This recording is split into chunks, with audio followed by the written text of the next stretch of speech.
What's going on? It's Brian. I'm here with Eliza, and she is the founder of Lives Not Knives. And we're visiting her in Croydon. I've been actually hanging out with her whole team that have been really generous to have their time. This is all of her space in here, by the way. It's all yours. But it's been really good to talk about some of the issues you face. You've been doing this for a long time now, right? Yeah, for 14 years 14 that we years. have been trying Tell to us a little about the tackle journey knife of this whole foundation. Tell us about you. So Lives Not Knives started in 2007. It was after I was kicked out of school and put in a pupil referral unit and had seen knife crime firsthand and a few of my friends stabbed. I actually got just one t-shirt printed that said Lives Not Knives, put it as my MSN display picture, and loads of people were like, oh, that's really cool, I support that. At the time, it was like the front of the newspaper, like the ASBO generation, kids killing kids, etc. So loads of people wanted to show that all young people weren't the same. We were all in support with each other. And now, this many years down the line, it was all about prevention, education, talking to young people about knife crime, explaining the dangers, getting them to know their rights. And now we're doing mentoring and supporting so many young people in primary and secondary schools that have been themselves affected at a really young age by knife crime and other socioeconomic factors. What should people know about knife crime that they don't necessarily know? Like maybe something they assume is true that isn't true, or something that would be really helpful if they knew from you about knife crime?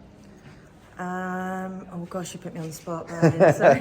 But, I mean, you were telling me earlier about how a lot of times you have to educate, the parents and the students of what actually it is about, like what is knife crime and what it actually feels like it is. So I would say there's something that people don't talk about enough, is that it's actually getting younger and younger, and we've got more 9-year-olds and 10-year-olds in primary schools, and complaints from primary schools about young people bringing knives into school to show off to their friends. So all of the parents that are kind of saying, oh, it's not my kids, it's not my issue, we need to look at the age range of young people that are actually bringing knives into school.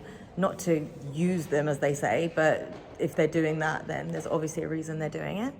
I would also say that knife crime is something that hasn't gone away and has been an issue, and it's not something that's, it's on the rise and these are the numbers this year and that year, etc. Lives Not Knives started in 2007 for a reason and has been there, and knife crime has been there.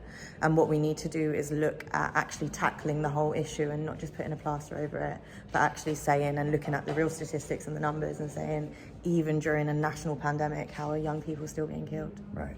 And we've been talking about a lot of issues, and I've been telling you about some of my ideas, like this, 100 million pounds from corporates into communities, and I've been talking to Jamal Edwards about that, 10,000 more officers on the street. We're talking about how they need to be better trained, how they need to be in the communities, how they need to understand how to treat people.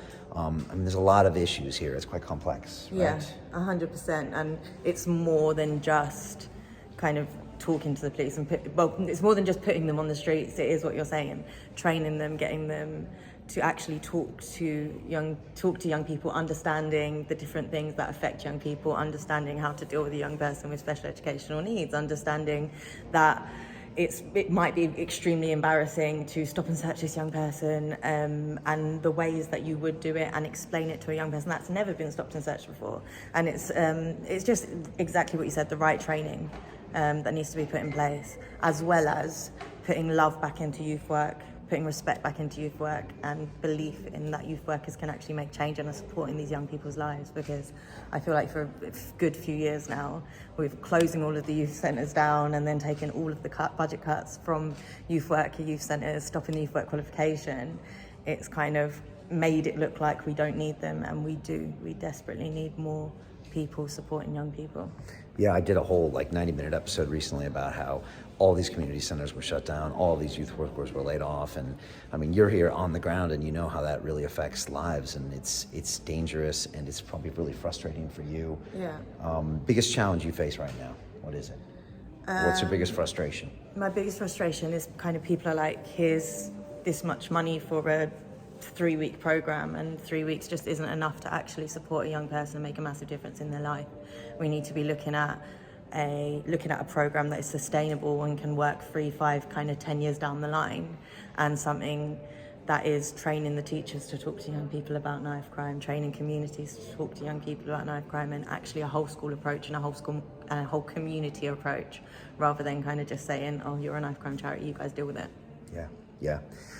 She's an entrepreneur, if you can't tell. And I think we could run all this whole program with almost like a business structure with like KPIs and to really monitor where the money goes and how it's used, and also set it up in a really long-term way. And we've been talking a little bit about this when we were here. But I mean, I really think, and also if you presented it to these big corporates, they would want to be a part of this whole thing. And I think we could change the game potentially with these community centers, as opposed to just hearing from our politicians yet again that there's no budget and there's no budget, and then you get squeezed, and then we see the knife crime stats and everyone throws their hands up, and it's a vicious cycle that just goes over and over, right? Yeah, exactly. And actually saying, well, it's everyone's issue, and it's actually children that are being killed on the streets. So let's discuss that as everyone's issue and make it everyone's issue, rather than just looking at the communities that have higher rates of knife crime and saying, well, it's your issue, you guys can deal with that. Yeah, it's everyone's issue, and it's probably something your child faces, whether they tell you or not, and it's real, and it's not going to get any better unless we make proactive solutions. 100%. How can they find out more about you? Website? What's the best? So livesnotknives.org is our website. There's LNK Charity on Instagram and Facebook and Twitter. Okay. Thanks for having us today. Cool, thank you for having me. It's really good. Thanks for coming. my pleasure. It's really important to come in here and really listen to like what it's like here, what it's like to mentor these kids when they come in, what are their frustrations, what you think that should be done differently with the police, with the funding. It's really helpful. So thank you for you and your team.